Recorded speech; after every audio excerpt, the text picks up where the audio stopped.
เสียนนท์เล่าทางน้ำตาวินาทีที่ลาน้อยอุ๋งอิงห้องเพลงให้กำลังใจพี่ทหารกล้า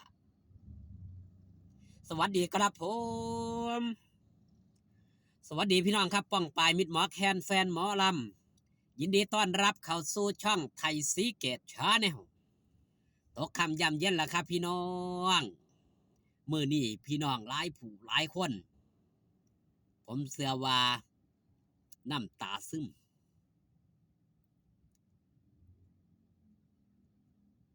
ดีใจ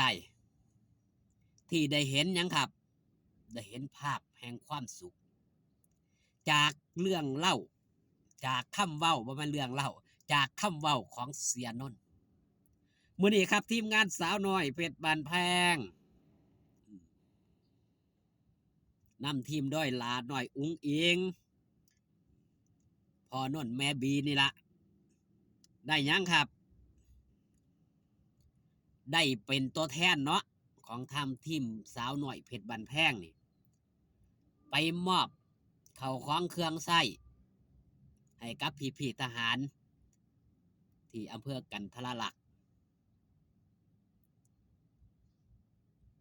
เสียนนท์ได้ออกมาเว้าคลิปครับพร้อมกับน้ำตาด้วยความนะครับด้วยความซาบซึ้ง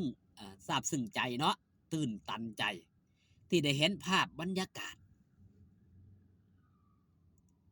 คนที่กำลังต้องการ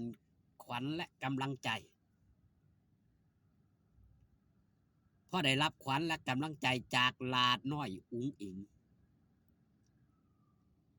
ห้องไห้ครับทั้งแม่บ้านทั้งทหารน้ำตาซึมไปตามกันเสียนนท์นำออกมาเว้าเสียนนท์กับน้ำตาซึมเสกเช่นเดียวกันครับเป็นเนื่องจากว่ามือนี้ครับบอสโจเพิ่นได้ออกมาเปิดเผยแบบนี้ผมติดภารกิจรถ12 ล้อสาวน้อยวันนี้พ่อนนท์แม่บีพ่อเอกแม่หน่อยพ่ออาชิตะอิลาอุ๋งอิงและแฟนๆสาวน้อยเพชรบ้านแพงที่ร่วมมา1,7,088 บาทเนี่ยเราส่งมอบเป็นของใช้เครื่องอุปโภคบริโภคเนี่ยขอให้แนวหน้าทหารกล้าผู้ปกป้องอธิปไตยไทยขอให้ปลอดภัยทุกชีวิตดีใจมากทหารผู้ใหญ่บอกว่าเห็นคลิปที่ทีมงานสาวน้อยสะดุดีทหารกล้าบนเวทีสาวน้อยเพชรบ้านแพงและสาวน้อยลำเพลินโชว์ด้วยขอบพระคุณครับขอบคุณพี่น้อนผู้ประสานด้วยนะครับพี่น้อนก็คือพี่ฮักนักข่าวลาน้อยอุ้งอิงครับได้เห็นภาพนี้แล้วครับพี่น้องนี่ครับเป็นภาพที่ลาน้อยอุ้งอิงนำสติกเกอร์ไปติดหน้ารถทหารพร้อมกับอวยพรเนาะให้ปลอดภัยให้ปลอดภัยทุกคนกลับบ้านให้ปลอดภัยทุกทนมีภาพเป็นตาฮักเป็นตาแพงนั่นคือพี่ทหารท่านหนึ่งนี่ล่ะได้มอบหมวกให้ลาหน่อยอุ้งอิงใส่นี่ครับเบิงเป็นตาฮักเป็นตาแพงบ่นี่คือบรรยากาศส่วนหนึ่งครับเฮาสิได้เห็นว่าด้วยความรักความอบอุ่นเนาะลาหน่อยอุ้งอิงนี่ถือว่าเป็นผู้ยังครับเป็นผู้ที่มีบุญมีบารมีก็ว่าได้พี่ทหารนี่เพิ่นขอกำลังใจทั้งสะอึกสะอื้นเว้าด้วยน้ำเสียงยังครับสั่นเครือด้วยความตื่นเต้นด้วยความดีใจนี่ครับเป็นภาพนี้อีกหนึ่งภาพนำมาฝากพี่ตอนน้องมิตรหมอแคนแฟนหมอลำให้เบิ่งบรรยากาศแห่งความสุขครับท่านนี่ก็เฮาสิได้เห็นภาพหลายผู้หลายคนนี่ครับมา นี่แหละครับเป็นภาพ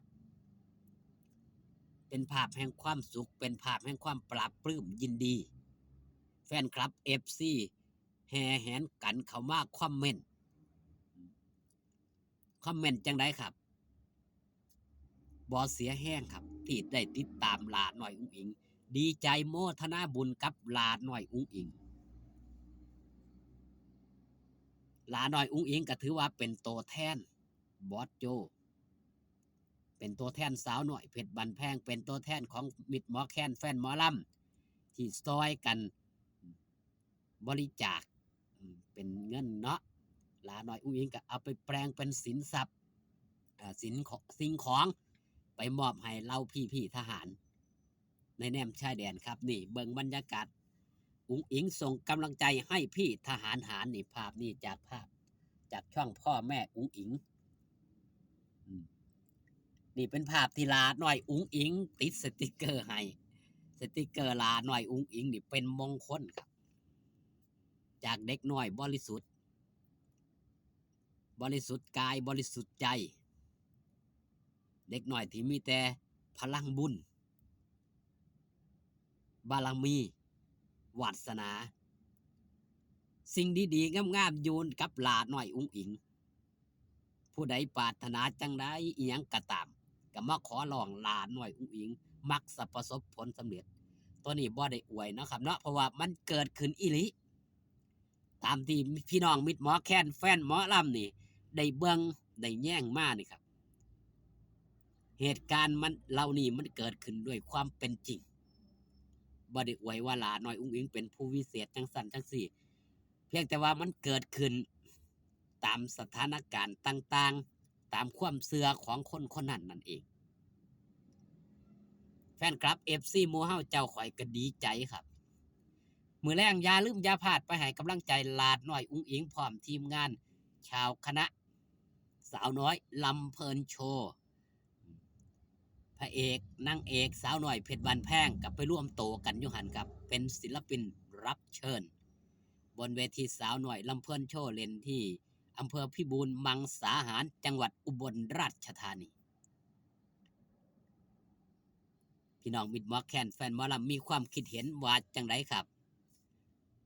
เกี่ยวกับตัวตนหลาดหน่อยอุ๋งอิงที่ได้ไปแสดงออกถึงความหักความแพงแสดงออกถึงความมีน้ำจิตน้ำใจแกเราพี่ทหารที่อยู่แถวหนาเนาะแนวหนาขอบคุณที่คำมาเบิงขอบคุณที่คำมาแย่งครับอยู่ดีไม่แห้งสู้ขู่สู้ค้นพ่อกันคลิปหนาสบายดีครับผม